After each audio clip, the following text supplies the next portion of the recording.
learning more about it, I think municipalities that are not consolidated have those same issues as far as county government and the city government, you know, when it comes to service delivery, who's going to pay what, and somebody's going to always get the short end of the stick. And unfortunately, it was always the city. People looked at the city as this is where I live, you know, and for us, similar to Chatham County, when you go out of town, somebody says, where are you from? You don't say, I'm from Chatham County. You know, you say, I'm from Savannah. And so here in Macon-Bibb County, it was, where you from? You know, if you lived in an unincorporated area, you didn't say, I'm from Bibb County. You would say Macon. And so Macon was the city. Macon was the place where everybody lived. And of course, being not consolidated, the people and the residents of the city were paying double taxes. They were paying not only city taxes, they were paying county taxes. And I don't even think the people realized, because it was just a norm that they were double taxed. They didn't realize it. For 100+ years, or however long in existence it had been, they just thought it was normal. And that should have been a major factor in itself of trying to say, let's consolidate and let's join as one. Mm-hmm. So why do you think, though, it took about 5 attempts to get this consolidation passed? I mean, I know this goes all the way back to 1933, and you can't speak for that time, but y'all, this had been on the ballot 5 times before it finally passed. Well, I'm going back as a consultant and doing the research. It's always the same issues all over the country. It's those government officials that's already elected. They really don't want to lose their seat. They say, well, I work for the people, I'm here for the people, but in the end, it's all about their seat, maintaining their seat and their position. So I think if you're really trying to help your community, it's not about your seat, it's about serving your community and getting what's best. And so, you know, people talk about the pros and the cons, but government officials, elected officers, always have the same conversation, and they come up with these things about, oh, it's going to dilute this vote, or it's going to disenfranchise somebody, they're not going to be represented. Well, if we're trying to represent everybody in the whole city as a whole, then you don't use those factors. You know, it's as if we're still fighting battles that's been won in the courts years ago. It's important to preserve and understand your history, but just from an African-American standpoint, it's as though sometimes African-Americans, we have fought to get to the table, and as we get to the table, now we're fighting each other as opposed to, you know, moving on our agenda or supporting or fighting issues. We're fighting each other. So it's a power struggle of I've got more years of experience in college than you. I lived longer than you.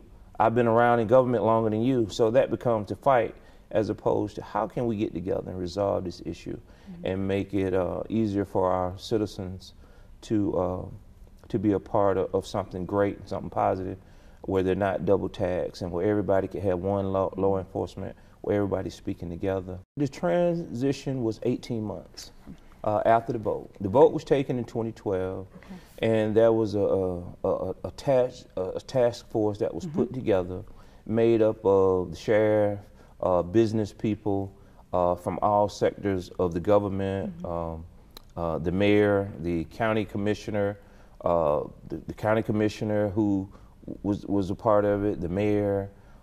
We chose department heads that worked in different areas, public safety, business, and whatever. And for 18 months, they hashed it out. Not only did you create a charter, but they hashed it out as to how it would be structured, and the government would be structured. And of course, with Carl Vinson Institute played a role as well.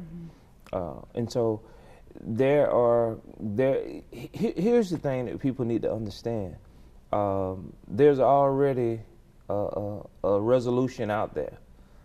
This is nothing that has to be newly created. There are municipalities that's been out there. I think Jacksonville, Florida, Duval County, I think probably one of the longest serving communities that have been consolidated. And again, that's the role we played in doing the research and understanding. And we coined it Macon-Bibb Wins. And that's what it was about, Macon-Bibb winning. And so it's about Savannah, Chatham winning. So it's not about looking at a separation of, oh, it's going to dilute the white vote, oh, it's going to dilute the black vote. What was interesting about our community was the numbers were drawn up where we could get, once we decided that it was going to become 21 elected officials, because that's what it was in the city and county, we decided on 9 commissioners. And so as we decided on 9 commissioners, then it became, how do we divide the lines and make it fair for everybody? And so the racial factor did come up. So what we wanted to do was ensure that there was 4 African-American districts that they could be favorable to win in, or there could be 4 white districts that could be drawn and win in. And then that was 1 neutral district that if you had crossover appeal, that, you know, whether you were African American or white, could win. What's unique about our 9 commission is that if we based it on just partisan election, Democrat, Republicans, well, it's 6 Democrats, and overall it's 3 Republicans. But because it's nonpartisan, although you still, you know, represent your party, that factor went away. So if we based it on that versus the black-white issue, you look at there are 4 African Americans on this commission and 5 white. Well, 1 is Jewish. He would consider himself African American or white. And so we have that balance. But overall, again, you still have 6 Democrats and 3 Republicans. And we don't vote that way, based on party lines. The charter mandated, the new charter mandated that no one would lose their job. I think that was very important. And so, but then there was one caveat which I would recommend or say to Chatham County and Savannah that you do not implement, and that was an automatic 20% reduction. That has, now although we met that, it has slowed us down with some of our revenue.